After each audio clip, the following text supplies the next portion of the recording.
talk about being here at MoMA for the New York premiere. How exciting is it for you to share it with the New York audience? Yeah, I mean, it's such an honor to show it with the New York audience. You know, you can't, New York audiences aren't impressed easily. When I first moved to this city like years ago, I went to a Yankees game and they were like down. This guy struck out in the 5th inning and the whole crowd booed him.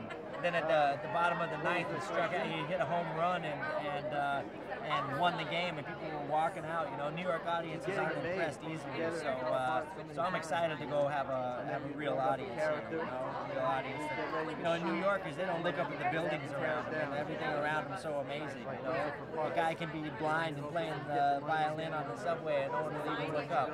It's a tough crowd out here. I'm looking forward to it. But a truthful crowd. A truthful crowd, yeah. I mean, this is a truthful movie, so hopefully we can be pals after this. You know? I love how you say that the film ends with questions. Yeah. What are some of the questions the movie makes us ask? Well, the big question is, baby, baby, where did our love go? It's like that Supreme song.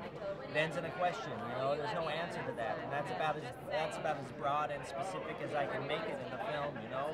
It's not only the question about where does our love go, but where does love come from? You know what I mean? When you meet someone and fall in love, what is it? Do you have a checklist? I don't think so. You know, it's a feeling between people.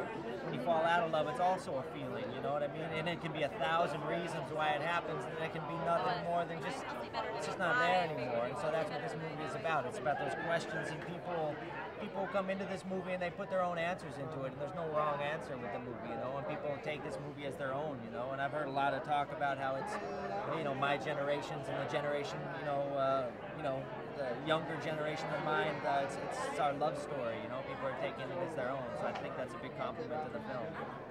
And talk about Ryan and Michelle and just how they became just people and their bravery and faces. Well, you know, I met Brian in 2005 and Michelle in 2003, and it just took us a long time to finally get a chance to make it together, but they spent so many years working on the characters, and I consider them to be co-writers of the film, you know, because they put so much into it.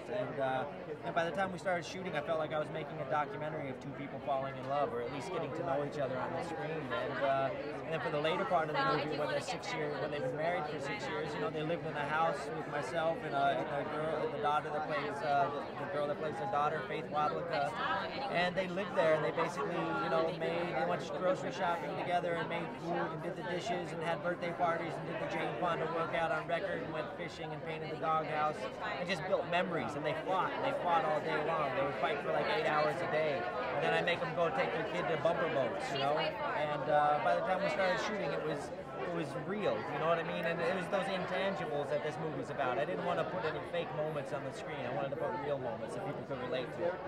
Thank you so much, Darren. Yeah, no problem. Take care. Have a good night. Bye.